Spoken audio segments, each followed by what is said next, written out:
আপনি মা, আপনার একমাত্র সন্তান, ও যে এত সুন্দর মুখ উজ্জ্বল করেছে, প্রত্যেকটা শিক্ষক, মাস্টারমশাই, বন্ধুবান্ধব সবাই ওকে আশীর্বাদ করছে, ভালোবাসা দিচ্ছে। আপনি কি বলবেন মা হয়ে?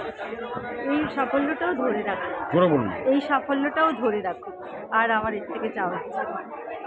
তা ওকে ছোটোবেলায় কীভাবে সহযোগিতা করেছিলেন পড়াশোনায়? ও যেটা ভালোবাসে আমি সেটা পুরোপুরিভাবে ওকে করতে দিয়েছি। আচ্ছা। ও মাধ্যমিকে 81%, প্রায় 81.75% নাম্বার পেয়েছিল, কিন্তু ও সায়েন্স নিয়ে পড়ার যোগ্যতা ছিল, বাট ও পছন্দ করতো আর্টস।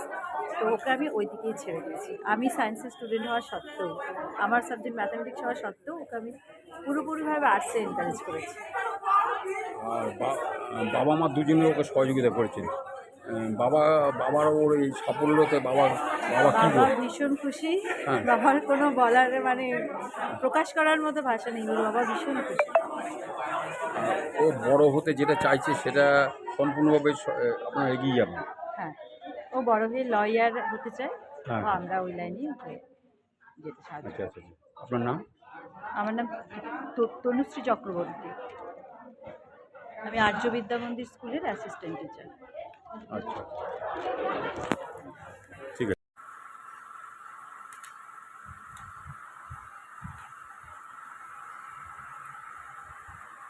আপনি প্রধান শিক্ষক মহাশয়, আপনি কি বলবেন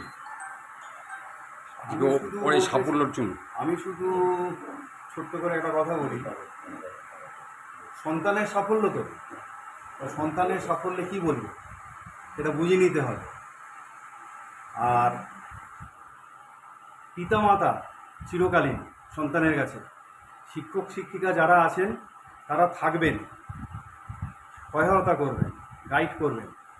কিন্তু এই যে ছেলেটি, এর যে ইচ্ছে, এর যে চেতনা, এটা ওর মধ্যে আছে, ওর মধ্যে না থাকলে এই রেজাল্টটা হবে।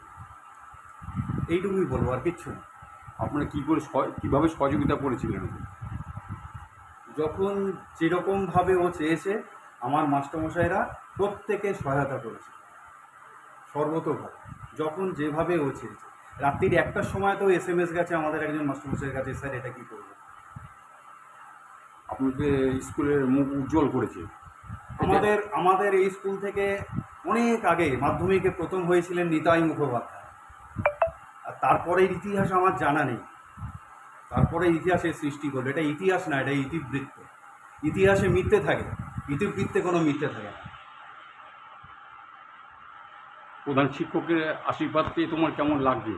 আসলে গর্ববোধ করছি আশীর্বাদ পেয়ে। আচ্ছা আচ্ছা। আপনার নামটা মাসুদ? প্রতীপ কুমার মুখোপাধ্যায়, প্রধান শিক্ষক। যে অষ্টম হয়েছো, তোমার কেমন লাগছে? তুমি কি ভাবতে পেরেছিলে অষ্টম হবে? আমি জানতাম আমি অষ্টমী হব, কিন্তু আমি কনফিউজ হচ্ছিলাম আমি। আচ্ছা, তা তোমাকে এই পড়াশোনার ব্যাপারে জোরে বলবে বেশি সহযোগিতা কে করেছে? আমার মা বাবা, অবশ্যই মা বাবা এবং সমস্ত শিক্ষক শিক্ষিকারা। আচ্ছা, তোমার এই স্কুলের নাম কি? বেহালা হাই স্কুল। তুমি এখান থেকে ইনফ্যান্ট থেকে না, ক্লাস 9 থেকে এখানে এসেছি, 9 থেকে ক্লাস 12 অবধি। আচ্ছা আচ্ছা আচ্ছা। তোমার এখন স্কুলের হেডমাস্টারের নাম কি? প্রদীপ কুমার মুখোপাধ্যায়। আচ্ছা আচ্ছা আচ্ছা। উনি আছেন এখন? উনি এখন আছেন।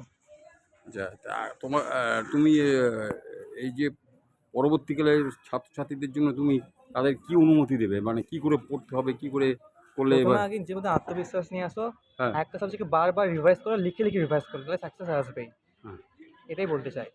আচ্ছা, তা তুমি এখান থেকে রেজাল্ট নিয়ে যাওয়ার পর তুমি কী নিয়ে পড়তে চাও? মানে ল নিয়ে। হ্যাঁ, ল, BA LLB অনার্স। অনার্স। হ্যাঁ। আচ্ছা, ল। আচ্ছা, ল পড়ে কী করতে চাও দেশের জন্য? আমি মেনলি কমার্শিয়াল, মানে আমি RBIতে যেতে চাই, রিজার্ভ ব্যাঙ্ক অফ ইন্ডিয়াতে, ব্যাঙ্কিং ল নিয়ে। আচ্ছা আচ্ছা আচ্ছা। তোমার মার্কস কেমন আছে? 490, 490। 98%। আচ্ছা আচ্ছা আচ্ছা। আর তোমার বাবার নাম কি? আশিস কুমার চক্রবর্তী। মা এসছেন? মা এসছে, মা এখন হোস্টেল রুমে আছে। আচ্ছা আচ্ছা আচ্ছা। তা এই যে আমাদের যে দেশের সেনা জওয়ানরা এখন দেশ রক্ষার জন্য তারা ঝাঁপিয়ে পড়েছে, তাদের জন্য কী বলবো? দেশ রক্ষা, আত্মরক্ষার জন্য সেনাবাহিনীরা এখন ওনারা আছেন তো আমরা শান্তিতে ঘুমাতে পারছি। হ্যাঁ, এবারে দেখুন এটা তো ওদের ডিসিশন যে ওরা কী নেবে বা কী করবে। আমি তো নাগরিক, আমার বলে তো ওদের তো কিছু এসে যায় না। কিন্তু ওরা যা নেবে আমি সমর্থন করব। আচ্ছা, তোমার নাম? অঙ্কিত চক্রবর্তী। তুমি ভালো পথে গাও, অনেক বড় হও, এই আশীর্বাদ করে আমার পক্ষ থেকে আমি ছাড়ব।